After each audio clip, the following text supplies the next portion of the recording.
প্রিয় দর্শক, আমি আপনাদেরকে গল্পের আঙিনায় আমন্ত্রণ জানাচ্ছি। আজকের অডিও গল্প সান্ডা।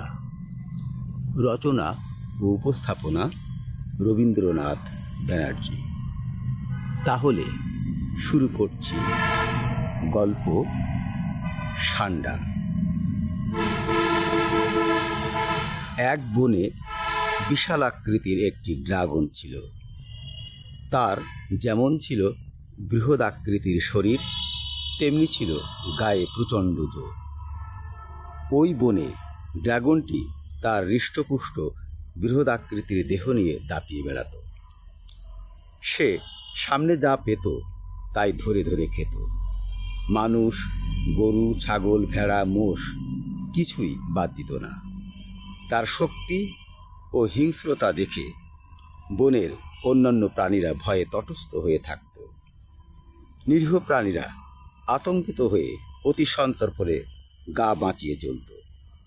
যদি একবার ড্রাগনটি তাদেরকে দেখে ফেলে তাহলে আর রক্ষে নেই।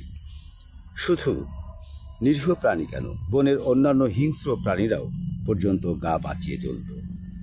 তার মুখোমুখি না হবার চেষ্টায় তারা থাকত।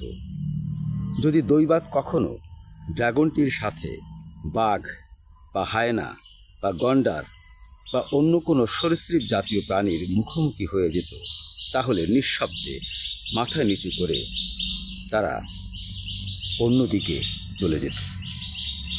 কখনো কখনো ড্রাগনের মুড ভালো না থাকলে সে দাবড় দিয়ে ওই প্রাণীটিকে ধরার চেষ্টায় রত থাকত। এক কথায় ড্রাগনটির দুর্দান্ত প্রতাপ অত্যাচারে বনের সকল প্রাণীরা অতিষ্ঠ হয়ে উঠল। এর প্রতিকার কি? বনের প্রাণীরা ভেবে পেল না। ওই বনে একজন যোগী ঋষি কাঠ, গাছের লতা পাতা দিয়ে কুটির বানিয়ে কুটিরের সম্মুখে দণ্ডায়মান একটি বিশাল আকৃতির বৈলাম বৃক্ষের তলায় হোমযজ্ঞ করে তপস্যা করতেন। একদিন ড্রাগনটি তপস্যারত ঋষিকে দেখে তাকে ভক্ষণ করার জন্য আক্রমণ করে বসল। যোগী ঋষি ধ্যানরত অবস্থায় ড্রাগনটিকে দেখতে পেয়ে আক্রমণে এগিয়ে আসা উদ্যত ড্রাগনটিকে হাতের ইশারায় থামিয়ে দিলেন। ড্রাগনটি ঋষির হাতের ইশারায় মাঝপথে থেমে গেল। কোনো ক্রমেই আর এগুতে পারল না, পিছাতেও পারল না। বনের মাটিতে চুপচাপ দাঁড়িয়ে রইল। ঋষির ধ্যান ভঙ্গ হতেই চোখ মেলে তাকিয়ে দেখেন ড্রাগনটির করুণ অবস্থা। যোগী ঋষি মৃদু হাসলেন, বললেন, কিরে, তুই দাঁড়িয়ে দাঁড়িয়ে ওখানে কি করছিস রে? ড্রাগনটি ঋষির অলৌকিক শক্তির বিষয়টি উপলব্ধি করতে পেরে বলল, হে মহান তপস্বী, আমি বড়ই অবোধ, আমাকে ক্ষমা করে দিন। আমি ভুল করে আপনাকে খেতে এসেছিলাম, আপনি ক্ষমা করুন, এরকম ভুল আর কখনো হবে না। বেশ, তোমাকে ক্ষমা করে দিলাম, তুমি এখান থেকে চলে যাও। শোনো, হিংস্রতা বর্জন করো, হিংস্রতা ভালো নয়।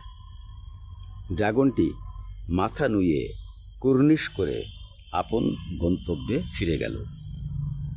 দূর থেকে বনের অন্যান্য প্রাণীরা এই দৃশ্য দেখে তারা নিজেদেরকে রক্ষার একটি উপায় খুঁজে বের করে ফেলল।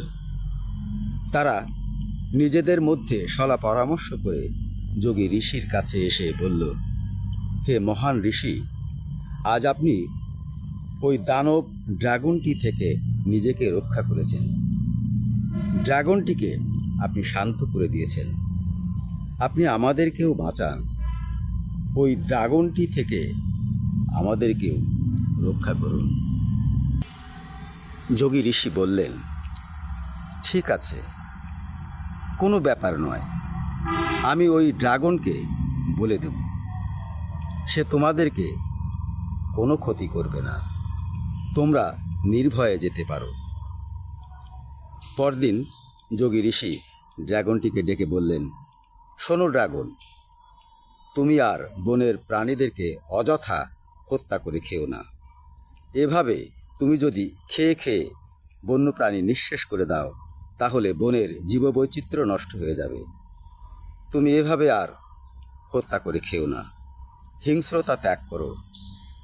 ড্রাগনটি বলল, তাহলে আমি কি খাবো? হে ঋষি? আমি ক্ষুধা মেটাবো কি করে?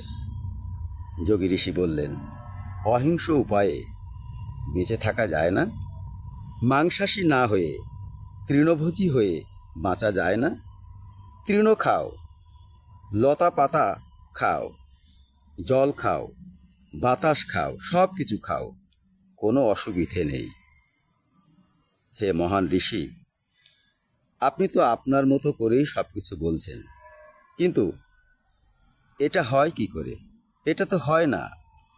এতদিনের খাদ্যাভ্যাস বদলাবো কি করে? ইচ্ছে থাকলে উপায় হয়। ঠিক আছে, আর কোনো কথা নয়, তুমি এখন যেতে পারো। কথাটা বলে ঋষি নিজের কাজে ব্যস্ত হয়ে পড়লেন। কিন্তু ড্রাগনটি যোগী ঋষির কথা মানতে পারল না। সে পূর্বের মতো বনের মধ্যে প্রাণী হত্যাযজ্ঞ চালিয়ে যেতে লাগল। হত্যার শিকার হওয়া প্রাণীদের আর্তচিৎকারে বনখানি ভারাক্রান্ত হয়ে উঠল। ঘটনার পুনরাবৃত্তিতে বনের প্রাণীরা একত্রিত হয়ে যোগী ঋষির কাছে এসে করজোড়ে মিনতি করে জানিয়ে বলল, হে ত্রাতা ঋষি, আপনি তো আমাদেরকে নির্ভয়ে থাকতে বলেছিলেন, অথচ আমাদের স্বজনেরা একের পর এক ওই ড্রাগনটির উদরে চলে যাচ্ছে। এখন আমাদের উপায় কি হবে? দয়া করে আপনি আমাদেরকে বাঁচান। কথা শুনে যোগী ঋষি ক্ষুব্ধ হলেন। তিনি বললেন, ঠিক আছে, তোমরা শান্ত হও, আমি বিষয়টি দেখে নিচ্ছি। তোমরা শঙ্কামুক্ত থাকো, তোমরা নির্ভীক হও।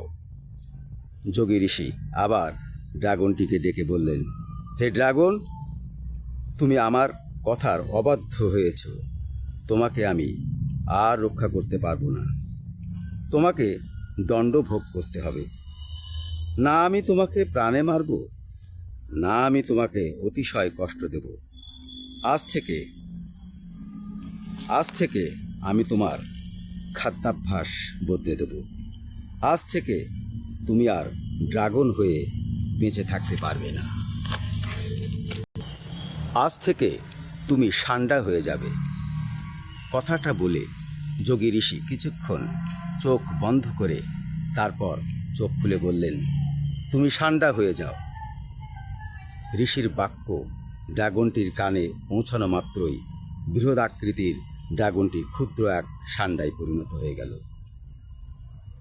ড্রাগনটির দেহের অসম্ভব পরিবর্তন দেখে মনের মধ্যে ভীষণ কষ্ট পেল, কিন্তু কিছুই বলতে পারল না। সেই যে ড্রাগনটি ঋষির বাক্যে ষান্ডা হয়ে গেল, সেই থেকে ষান্ডাই রয়ে গেল।